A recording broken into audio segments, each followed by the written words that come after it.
오늘은 동굴에서 나오는 방법이라는 제목으로 하나님의 말씀 증거하도록 하겠습니다. 우리가 인생을 살아가다가 보면 누구나가 다 동굴 체험을 할 때가 있습니다. 길을 잃어버리고 한 치 앞도 안 보일 때가 있습니다. 또 주변에 믿고 의지했던 측근들도 다 떠나가고 홀로 남겨질 때가 있습니다. 황당하고요, 막막합니다. 오늘 주제는 어떻게 하면 이런 깊은 동굴에서 빠져나올 수 있는가 하는 것입니다. 다윗이 인생 가운데 이런 체험을 했습니다. 그래서 다윗을 통해서 우리가 그 길을 찾아보기를 원합니다. 1절을 보니까 다윗이 그곳을 떠나 아둘람 굴로 도망하매. 다윗이 사울에게 쫓겼습니다. 그래서 막막하니까 적국 블레셋으로 도망을 쳤습니다. 그런데 잘못된 판단이라는 거 금방 알았죠. 그래서 미친 척하면서 간신히 도망쳐 나왔습니다. 아마 그때 상황이요, 지푸라기라도 잡고 싶은 심정이었을 거라고 생각을 합니다. 또 그때는 믿음이 없었습니다. 하나님 의지하지 않고요, 인간을 의지하려고 하는 모든 발버둥, 그거 아무런 소용이 없고 다 부질없는 짓이었습니다. 어쨌든 간신히 도망쳐서 나온 곳이 이제 아둘람입니다. 아둘람의 뜻은 피난처라는 뜻입니다. 아둘람이 있는 곳은요, 블레셋과 이스라엘의 접경지대입니다. 그래서 아둘람은 블레셋 땅도 아니고 이스라엘 땅도 아닌, 지금으로 이야기하면 비무장지대 같은 곳입니다. 그러니까 서로 함부로 이 다윗을 찾기가 쉽지가 않은 곳입니다. 거기 숨어서 다윗이 무슨 생각을 했겠습니까? 아마 마음이요, 어둡고 괴로웠을 겁니다.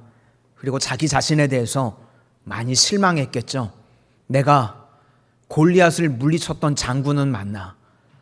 내가 하나님 믿고 의지하는 백성은 맞나? 그래서 굉장히 많은 자괴심이 들었을 거라고 생각을 합니다. 그때 어떻게 해서 그 인생에, 어떻게 그 동굴에서 벗어날 수 있었는가? 오늘 그것이 중요한데, 시편 57편과 시편 142편이 이때 쓰여진 시라고 합니다. 두 말씀을 통해서 어떻게 이 상황을 벗어나게 됐는지 오늘 크게 세 가지로 살펴보기를 원합니다. 첫 번째는 기도인데, 원색적인 기도, 그것이 우리를 동굴에서 벗어나게 만드는 힘이고, 두 번째 벗어나는 길은 무기로서 찬송을 사용하라는 겁니다. 그리고 세 번째는 이제는 믿음을 가지고 동굴에만 머물러 있지 말고 현장으로 가라는 겁니다. 그게 동굴에서 벗어나는 길이라는 것입니다. 지금도 인생의 고난 가운데, 낙심 가운데, 절망 가운데 동굴 속에 있다고 하는 느낌을 받는 분들이 계신다면 벗어나는 길 꼭 기억하실 수 있기를 바랍니다. 첫째는 기도, 둘째는 찬송, 그리고 셋째는 현장. 이것이 우리로 하여금 동굴에서 벗어나게 만드는 힘을 준다는 것입니다. 오늘 차례대로 살펴보도록 하겠습니다. 첫 번째는 원색적인 기도입니다. 이것이 동굴에서 벗어나는 길이라는 것입니다. 예수님께서 제자들을 부르실 때 제자 마태를 부르셨습니다. 마태의 직업은 세리였습니다. 그래서 사람들이요, 다 손가락질했던 사람이 마태입니다. 그래서 사람들이 막 뭐라고 그러니까, 왜 예수님 저런 사람을 제자로 뽑습니까? 그때 예수님께서 뭐라고 말씀하시는가 하면, 마가복음 2장 17절에 건강한 자에게는 의사가 쓸데없고 병든 자에게라야 쓸데있느니라. 나는 의인을 부르러 온 것이 아니요 죄인을 부르러 왔노라. 마태에 대해서 사람들이 막 뭐라고 그러니까 예수님이 그러시는 겁니다.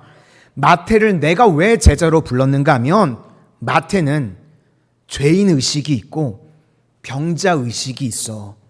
그래서 내가 그를 구원하고 내가 그를 내 제자로 삼는 거야. 그때 하셨던 말씀이라는 겁니다.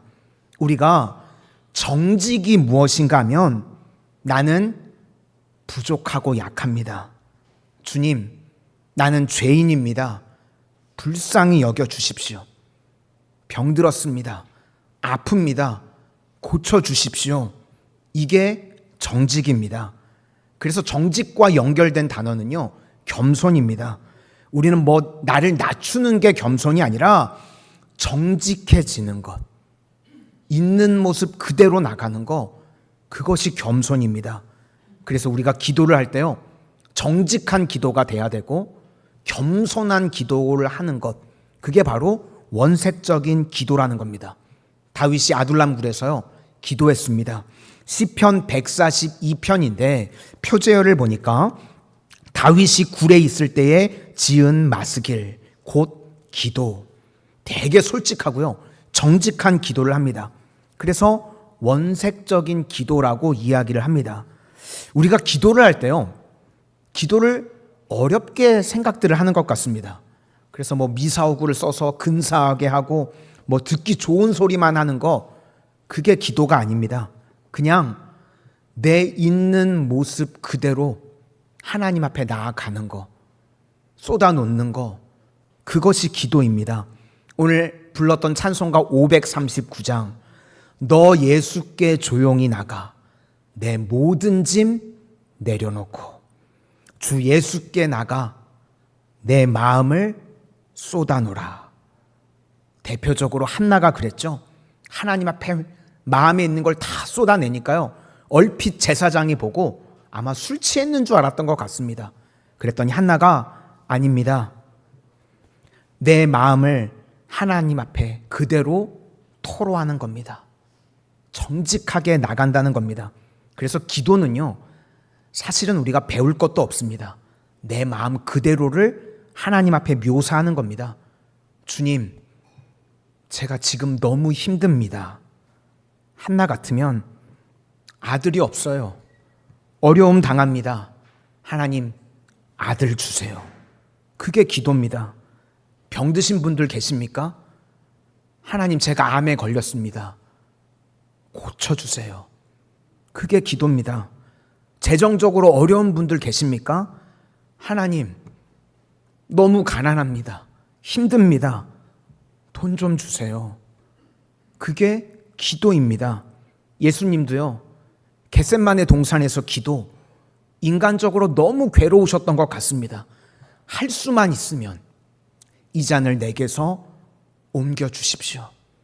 그렇지만 기도를 더 했더니 나의 원대로 마시고 아버지의 원대로 되기를 원합니다. 그렇지만 기도를 시작할 때는요, 이 잔을 내게서 옮기시옵소서. 이게 말만 멋지게 한 거지, 하나님 힘듭니다. 내 짐이 너무 무겁습니다. 그렇게 기도하신 거죠. 그래서 다윗도 시편 142편의 기도를 보면요, 토로하는 기도입니다. 1절을 보니까 내가 소리내어 여호와께 부르짖으며 소리내어 여호와께 간구하는도다. 그냥 마음에 있는 거 소리소리 하나님 앞에 질렀다는 겁니다. 2절을 보니까 내 원통함을 그의 앞에 토로하며 내 우환을 그의 앞에 진술하는도다. 꾸미는 거 아니죠. 그냥 마음 있는 그대로를 하나님 앞에 토로했다는 겁니다. 다 하나님 앞에 내 마음의 우환, 원통한 거 다 쏟아냈다는 겁니다. 그래서 우리 성도님들은요, 바라기는 너무 우아하게 기도하지 마시기를 바랍니다. 어떤 분들 그냥 다 망하게 됐는데 하나님, 내가 죽든지 살든지, 그러면 죽으면 되겠습니까? 아니죠. 하나님 살려주세요, 이렇게 나와야 되는 거 아닙니까? 그렇죠? 그래서 우리 성도님들은요, 그냥 좀 기도하실 때 있는 그대로 단도직입적으로 기도하실 수 있기를 바랍니다. 시편 142편 4절에 오른쪽을 살펴보소서. 나를 아는 이도 없고 나의 피난처도 없고. 정말 어려움 당해보면요, 내 주변에 있던 사람들 다 떠나갑니다. 아무도 없습니다. 그때요, 기도하는 겁니다. 하나님, 외롭습니다. 두렵습니다. 붙들어 주세요. 그런데 우리가 많은 순간 기도할 때요, 너무 애매하게 기도합니다. 그러지 말고요, 그냥 있는 그대로 다 하나님 앞에 직선적으로 이야기하라는 겁니다. 다 아시는 땅콩 박사 조지 워싱턴 카버라고 하는 인물이 있습니다. 흑인 최초의 농학 박사가 된 인물입니다. 그래서 루즈벨트 대통령이 미국 인물 중에 최고의 인물을 한 명 꼽으라 그러면 조지 워싱턴 카버라고 이야기를 했습니다. 고향이 엘라베마인데 그곳이 원래는 목화밭으로 유명한 지역이라고 합니다. 워낙 미국은 뭐 땅덩어리도 크고 이제 목화 농사가 잘 되는 곳인데, 그런데 문제는 이 목화밭의 특징이 무엇인가 하면 땅의 지력을 다 빼앗는다고 합니다. 그래서 목화 농사를 몇 년 지으면요, 나중에는 뭘 심어도 농사가 안 되는 그런 황폐한 땅이 돼버린답니다. 그런데 조지 워싱턴 카버가요, 이걸 회복하는 방법을 알아낸 겁니다. 그 땅에다가 땅콩을 심으면 되는 겁니다. 그래서 주기마다 땅콩을 심으면요, 그 땅콩을 통해서 땅의 지력도 회복이 되고 또 땅콩 농사도 잘 되니까 일석이조인 겁니다. 그래서 땅콩 농사가 너무너무 잘 돼서 좋았는데, 이게 또 문제가 무엇인가 하면 땅콩이 너무 많아지니까요, 가격이 폭락을 해가지고 농부들이 다 죽게 생긴 겁니다. 처음에는 조지 워싱턴 카버 대단한 인물이라고 사람들이 다 박수치다가요, 나중에는 인종차별하는 인물들이 나와가지고 저 흑인 놈 때문에 우리가 다 죽게 생겼다고 지금 막 욕을 얻어먹는 그런 지경에까지 이르렀습니다. 그래서 너무 마음이 답답해서요, 땅콩밭을 거니면서 하나님 앞에 기도하기 시작했답니다. 어떻게 처음에 기도를 시작했냐면, 하늘의 별을 보면서 우주 만물을 창조하신 하나님, 이렇게 기도를 시작했더니요, 하나님이 마음 가운데 그러시더랍니다. 너한테 어울리는 기도해라.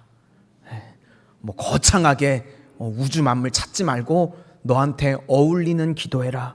그래서 단도직입적으로 기도했답니다. 주님, 땅콩이 차고 넘치는데 어떡합니까? 땅콩 때문에 제가 죽게 생겼습니다. 이게 진짜 기도죠. 그랬더니 하나님께서요, 그때부터 그에게 영감을 막 부어주시더랍니다. 이때부터요, 땅콩잼이 만들어지기 시작했습니다. 드셔보셨습니까? 땅콩잼? 얼마나 고소한지. 땅콩잼, 땅콩으로 비누 만들고요, 땅콩 식용유, 땅콩으로 화장품, 이 제품이 무려 당시에 300가지가 넘게 나왔습니다. 그리고 하나도 로열티 받지 않고요, 다 그냥 풀어줬다고 합니다. 그러니까 우리가요, 하나님 앞에 이렇게 단도직입적으로 기도하면 하나님께서 우리에게요 1%의 영감을 주신다는 겁니다. 그리고 내 인생에서 동굴에서 벗어날 수 있는 길을 열어주신다는 겁니다. 혹시 우리 성도님들 인생 가운데 동굴 속에 계십니까? 신음만 하지 마시고 기도하실 수 있기를 바랍니다. 기도할 때 주님께서 벗어날 수 있는 길을 보여주신다는 겁니다. 좀 투박해도 괜찮고요, 거칠게 소리내서 기도하셔도 괜찮습니다. 마태복음 7장 7절에 구하라, 그러면 너희에게 주실 것이요. 주님이 약속하셨습니다. 오늘도 그 약속 붙들고 구하실 수 있기를 소망합니다. 그러면 지혜도 주실 것이고 1%의 영감도 주실 것이고 벗어날 수 있는 길도 열어주신다는 겁니다. 야고보서 4장 2절 말씀에도 너희가 얻지 못함은 구하지 아니하기 때문이요.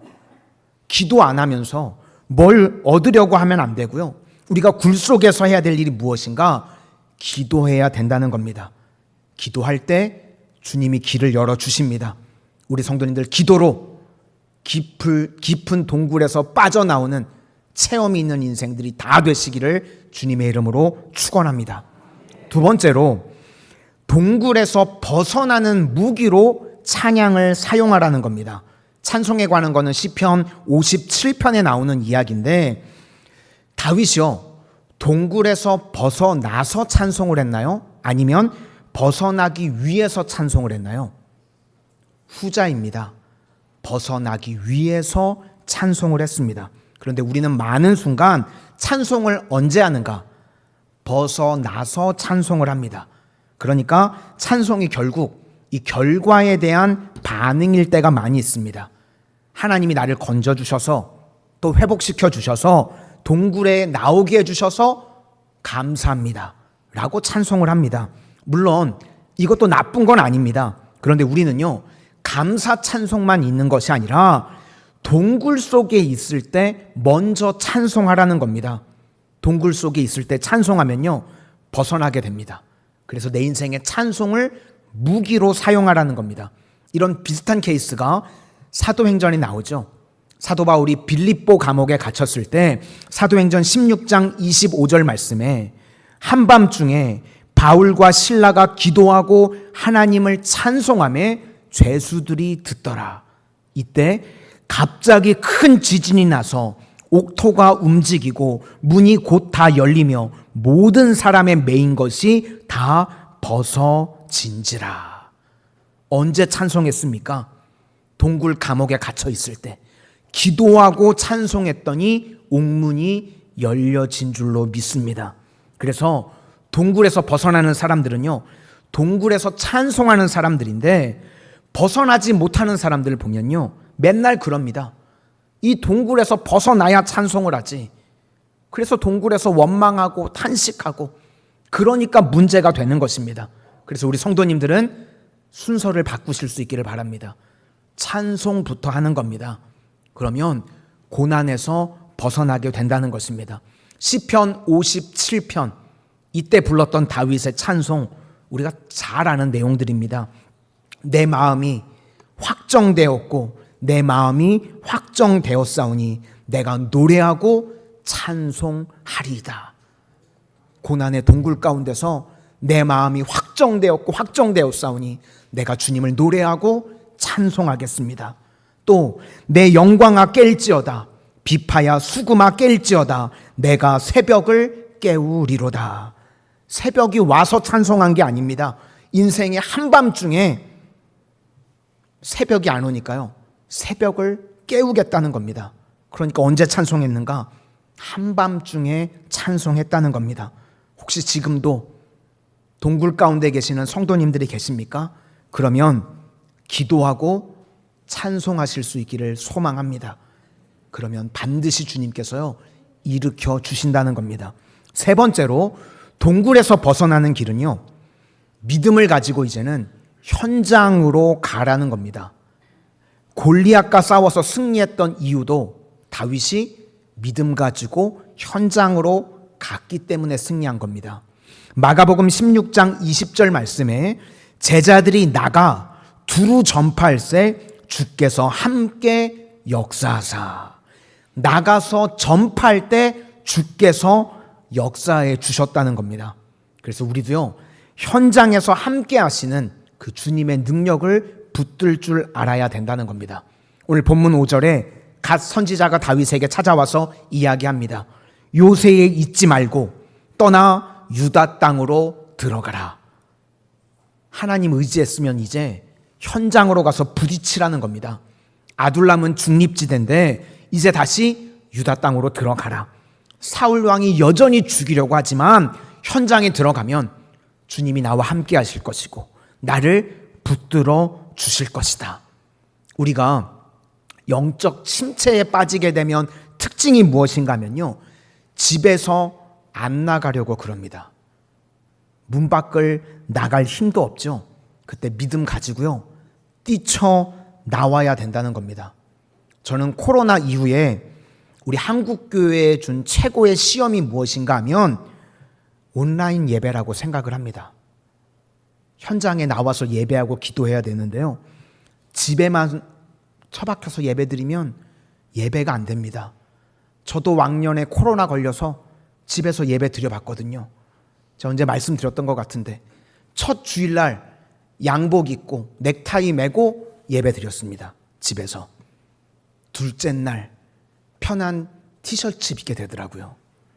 그리고 제가 어느 모습까지 봤냐면 속옷 차림으로 팔 이렇게 깨고 깜짝 놀랐습니다. 그때 이러다 내 신앙이 다 무너지는 거구나. 예배는요, 하나님 앞에 나와서 깨트리는 모습이 있어야 되는 겁니다. 현장으로 나와서 기도하고 예배해야 됩니다. 오늘 다윗이요, 동굴에 이제 있지 않고 유다 땅으로 돌아가라 그럽니다. 그때 왕으로서의 능력이요, 나타나게 된다는 겁니다. 팀 켈러의 고통에 답하다 라는 책이 있습니다. 좀 두꺼운 책인데요. 졸려오실 때 읽어보면 딱 좋습니다. 잠자기 딱 좋은 책인데, 거기 앤디라는 여성분이 나오는데 3년 동안 같이 살았던 남편이 이혼을 요구하는 겁니다. 결국 소송까지 갔는데요. 져서 이혼을 하게 됩니다. 미국 사람이니까 이제 이 결혼 반지를 빼야 되는데 반지를 빼는 게요. 너무 마음이 아프더랍니다. 이 빼는 게 쉽지가 않았던 것 같아요. 슬픔에 잠기고 하나님은 어디 계시나? 나에게 왜 이렇게 큰 시련을 주시나? 너무 슬퍼서 반지를 못 빼겠더랍니다. 그래서 힘들 때마다 기도하고 찬송하라, 그게 생각이 나서 기도하고 찬송했더니 반지를 뺄 용기를 주시더랍니다. 그래서 며칠을 머뭇거리다가 드디어 반지를 뺐습니다. 그리고 마음 가운데 그런 기도를 했다는 겁니다. 내가 이젠까지는 세상 남편에게 준 마음, 이제는 이 반지를 빼는 것을 통해서 예수님만을 나의 신랑으로 모시고 이제는 예수님만 바라보고 살겠습니다. 그리고 이제 그 다음 날부터 예배드리고 기도 모임도 가고 그랬답니다. 그동안은 슬럼프에 빠져서 교회 예배드리러도 잘 안 가고 기도 모임도 안 갔는데 그때부터 이제 기도 모임을 갔답니다. 그런데 어떤 분이 그 기도 모임 가운데 오시더니 그러더라는 겁니다.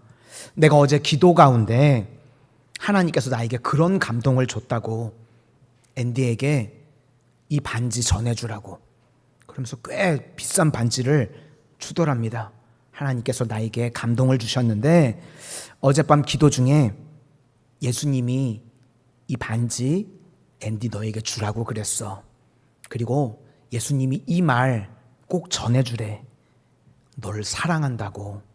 너를 내가 세상 끝날까지 함께 할 거라고. 그리고 반지를 끼워줬다는 겁니다. 이 앤디는요, 이 반지가 신랑 대신 예수님이 끼워준 반지로 생각을 한 겁니다. 그래서 회복이 되었습니다. 언제 회복이 된 겁니까? 예배 현장에 나아갈 때 회복이 된 겁니다. 그냥 평생 동굴에 주저앉아 있었으면요, 나는 버림받은 여자다, 나는 불행한 여자다, 그렇게 살 것인데 현장에 나갈 때 일어나게 되더라는 겁니다. 그럼 이제 세 가지 결과입니다. 하나님이요, 회복시켜 주십니다. 동굴에 나와서 회복이 되는데 첫 번째는 가족의 깨어진 관계의 회복이었습니다.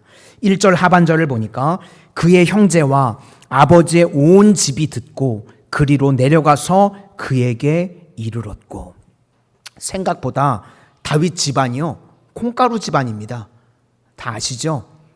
아들 다 불러 모으라고 선지자가 그랬더니 1번부터 7번까지 아들을 불렀는데 8번 다윗을 부르지 않았습니다. 아마 이 막내 아들은 그 가정에서 아들 취급도 받지 못했던 것 같습니다. 다윗이요, 아마 마음에 큰 상처가 됐겠죠. 그래서 시편 27편 10절에 이렇게 나옵니다. 내 부모는 나를 버렸으나 여호와는 나를 영접하시리이다. 다윗은 부모에게까지 버림받았다고 느낌을 받은 겁니다. 그런데 오늘 본문을 보니까요, 온 가족이 아둘람 굴로 다 와서 깨어진 가정이 회복이 됩니다. 특별히 큰형 엘리압, 골리앗과의 전쟁에 다윗이 올 때 어린 놈이 전쟁 구경하려고 왔다고 다윗의 그냥 마음을 다 뒤집어 놨었죠. 그래서 다윗과 형이 이야기도 잘 안 했던 것 같습니다. 아마 사이가 안 좋았겠죠. 그런데 형들도 다윗과 화해를 하려고 화해한 게 아니라 연자제로 다 가족들 죽인다 그러니까 아둘람으로 모이게 된 겁니다. 그래서 고난이요, 깨어진 가정을 하나 되게 만든 겁니다. 우리 인생도 동굴 체험이요, 나쁘기만 한 것이 아닙니다. 우리 인생 가운데 깨어지고 무너진 것들을 오히려 회복시키는 능력이 있다는 겁니다. 우리 성도님들 가정의 문제들이 동굴 체험을 통해서 회복될 수 있는 은혜의 역사가 나타나시기를 소망합니다. 두 번째는요, 사람들이 막 모여듭니다. 사람들이 회복이 되기 시작했다는 겁니다. 시편 142편 4절에 오른쪽을 살펴보소서. 나를 아는 이도 없고 나의 피난처도 없고 내 영혼을 돌보는 이도 없나이다. 아무도 없이 다 떠나갔는데, 그런데 이제 400명이나 되는 사람들이 몰려듭니다. 2절 하반절에 그와 함께한 자가 400명 가량이었더라. 이 가기 힘든 아둘람굴에 400명이 모였다는 이야기는요, 이게 서울에서 모였으면요 4만 명 정도는 모인 겁니다. 그러니까 찾기도 힘든데 거기 막 사람들이 모여들기 시작했다는 겁니다. 물론 누가 모였는가 하면 환난당한 모든 자와 빚진 모든 자와 마음이 원통한 자가 다 그에게로 모였고, 그런데 이 루저들이 모여서 변화가 됩니다. 여기 환난당한 사람, 빚진 사람, 마음이 원통한 사람, 사실 이게 누구죠? 다윗이었습니다. 자기가 환난당하고요, 자기가 원통한 사람입니다. 그러니까 아픔이 사명이고 이것이 상처 입은 치유자가 된다는 것입니다. 우리도 마찬가지입니다. 우리 성도님들 인생 가운데 어떤 아픔이 있으십니까? 그걸 아픔이라고만 생각하지 마시고 그것이 내가 다른 사람을 회복시킬 수 있는 도구가 될 수 있다는 겁니다. 아까 앤디라고 하는 여성에 대해서 말씀을 드렸죠.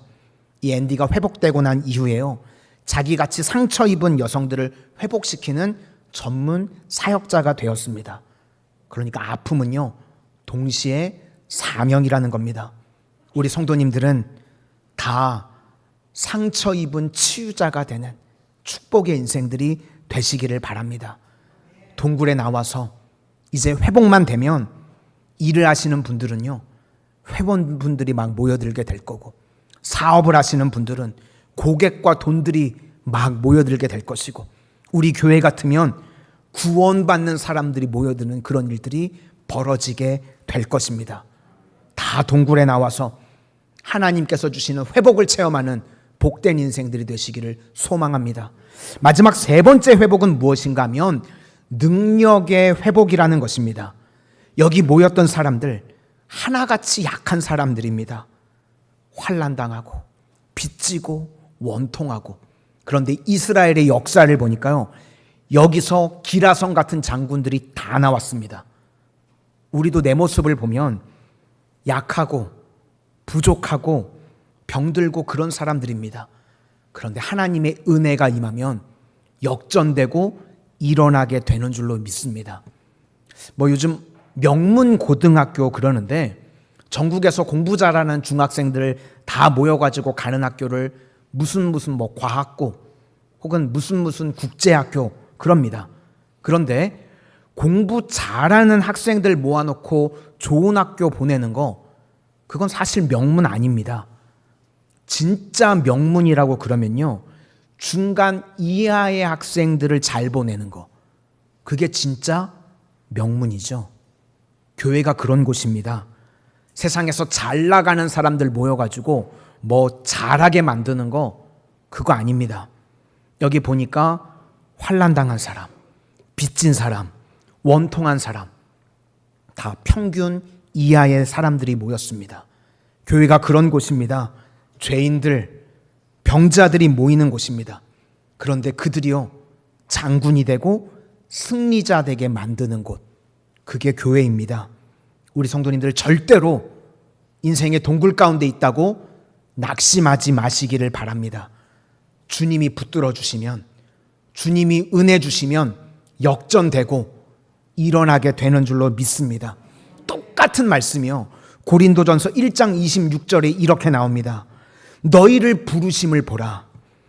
육체를 따라 지혜로운 자가 많지 아니하며 능한 자가 많지 아니하며 문벌 좋은 자가 많지 아니하도다. 그러면 하나님은 어떤 사람을 사용하시는가? 미련한 사람, 약한 사람, 천한 사람, 멸시받는 사람, 없는 사람, 이거 다 우리 아닙니까? 그래서 강한 사람, 있는 사람, 이런 사람들을 다 패하게 만드신다는 겁니다. 그래서 결국은 아무 육체도 하나님 앞에서 자랑하지 못하게 하신다는 겁니다. 그게 아둘람입니다. 내가 아무리 약하고 부족하다고 할지라도, 혹은 지금 힘들고 지쳐 있다고 할지라도, 오늘 말씀을 들어서 원색적인 기도, 또 무기로 사용되는 찬송, 그리고 현장으로 들어가는 마음이 있으면 주님이 우리를 일으켜 세우시고 강력한 종으로 사용하실 겁니다. 오늘도 그 은혜를 체험하는 믿음의 신실한 백성들이 다 되시기를 주의 이름으로 축원합니다.